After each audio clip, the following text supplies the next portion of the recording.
Boom, got another one.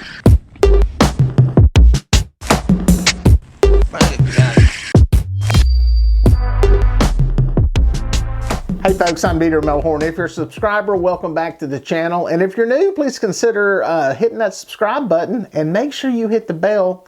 That way you'll be notified when new videos come out. Today we're going to talk about catching a boatload of crappie, or crappie, depending on what part of the country you're from. Bottom line is they're little bitty speckled fish. I call them speckled perch, which I think they actually technically call them down in Florida is their slang term for them. But they're a wonderful sunfish. They're a great pastime, and I'm going to catch a bunch of them. Folks, this whole trip started out as a catfish trip. I was out trying to shoot something, showing people how to run 4 planer boards while drifting and dragging for catfish. Went to a big part of the lake. And because we had light winds and pretty calm conditions, it was actually very favorable, nice fishing conditions. I was able to cover a lot of water. The bad news was, in all of that water that I covered and that I fished, I caught 1 catfish. Well, I rode to another part of the lake just to do some looking around, see if I could find some catfish on the channel edge. And there's an old tree there that I knew about. Decided to look around it. I didn't find any catfish, but man, there were crappie stacked up everywhere around this tree. I was not really prepared to fish for them. I had a few jigs, didn't have any minnows with me. Not the ideal situation for long lining, but I said, what the heck? I've been wanting to do some for a while, so I decided to troll across this tree a couple times, and I managed catching some fish.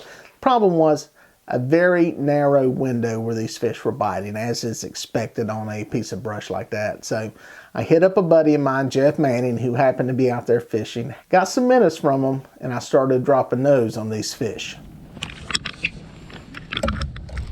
Bang, got him. Got him. Kind of playing around here trying to figure out exactly what's going to work with these little suckers. There is a pile of them down there.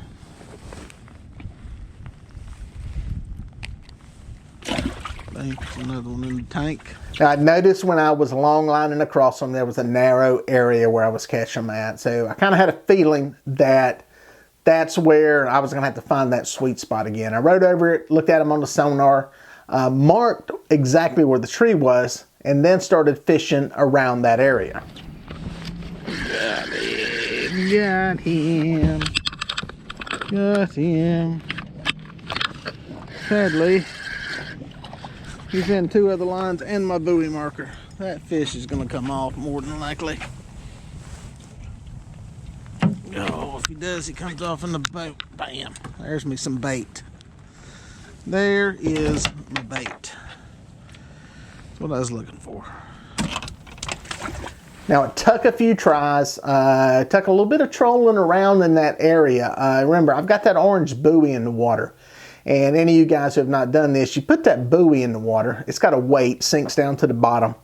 That heavy weight sticks to the bottom. It's got a string that goes up to the top, and that buoy stays in place wherever you drop it at.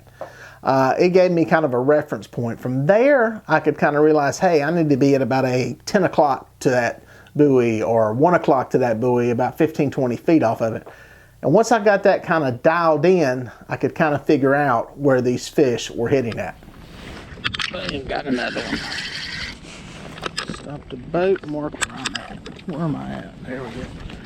Right beside the buoy. Bam, another one. Another slabolicious. Slabolicious. Come here, Carol. Simmer down. Simmer down. Another one. We ain't catching any catfish. Catching some crop-tasticals here. Well, as with any kind of fishing, when you're catching schooling fish, it is almost magical in that once you start catching fish, more fish will bite. It's like they sense something that's going on, some action is happening. Hey, we need to see what's going on. And as I started catching more, the catch rate started picking up.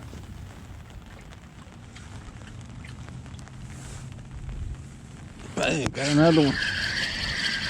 Got another one. We're on point right here, folks. Let's tell you.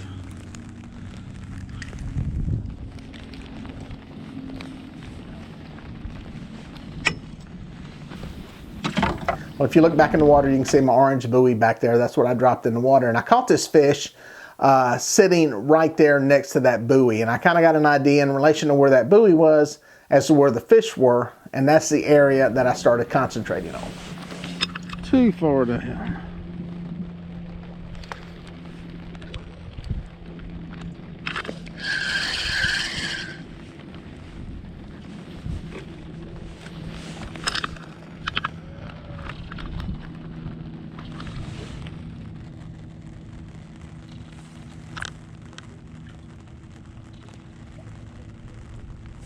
Thunk, thunk. Thunk, thunk. Thunk, thunk. Kabam. Another thunk, thunk. Thunk, thunk. Smack him. At this point, we had a little bit of wind, so I'm having to throw the rod into a holder. The bad thing was, you can tell looking around the boat, I've got rods everywhere. I still got my catfish stuff sitting up. This kind of happened last minute, happenstance there that as you can tell looking around the boat, I've got rods everywhere. I'm not really prepared to go crappie fishing and catch these fish like I did. I've still got catfish rods from when I was drifting and dragging earlier that are really in the way. It's a big mess. But I started catching them. And I really didn't want to take time to tidy things up when the fish were biting. Bang. Boom, got another one. Down to the top of them trees.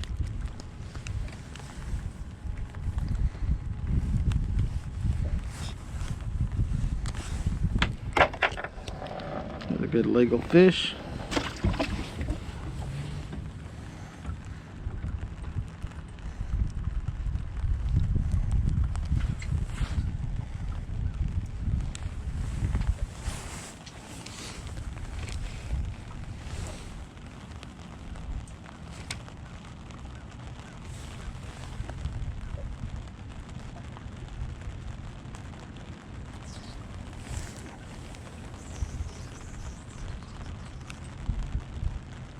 Bang, got him. Got him.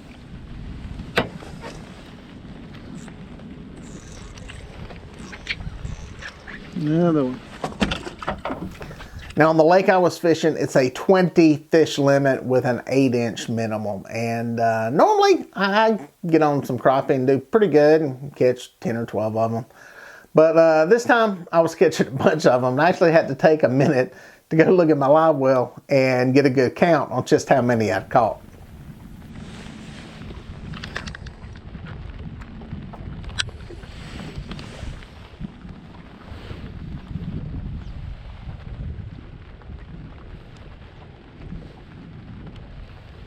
Got him.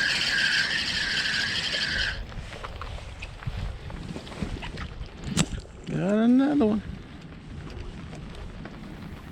Now, water temperature on this trip was around 50 degrees. This is late December.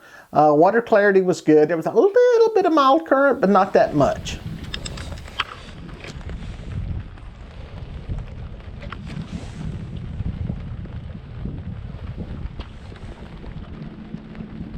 Bang,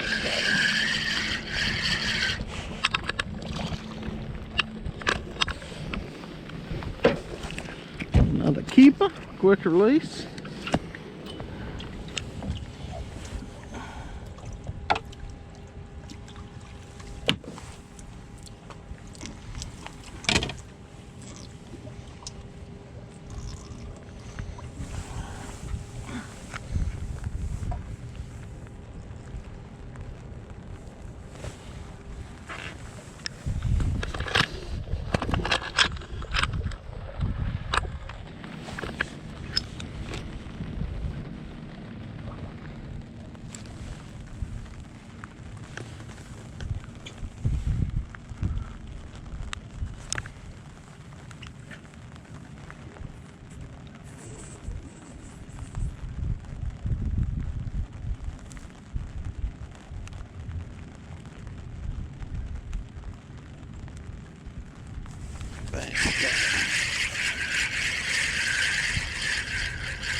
That is a slab right there, Bubba.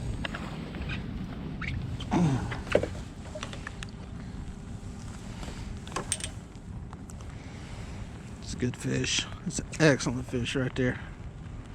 It's a good one. Well, I kept dropping baits. They kept biting them. I kept setting the hook and pulling some fish in.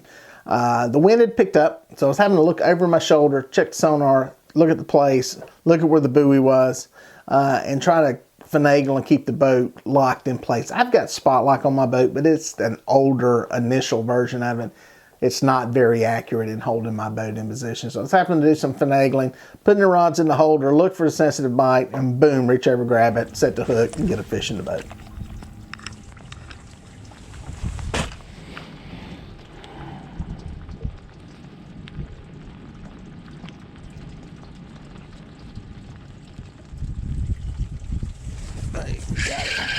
Got him.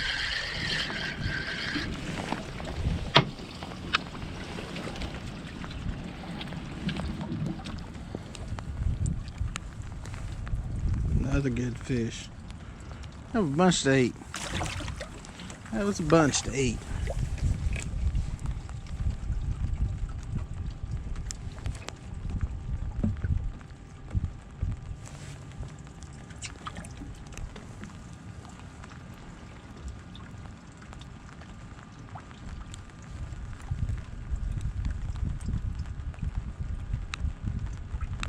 But it's got it.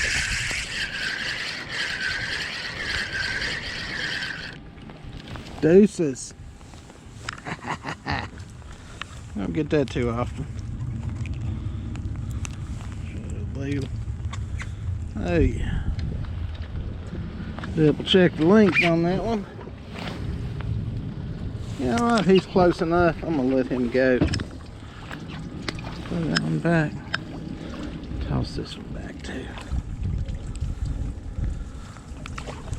Well, folks, if you made it this far, thank you for watching. Please consider subscribing, and here are a couple of more videos that I think you're going to like.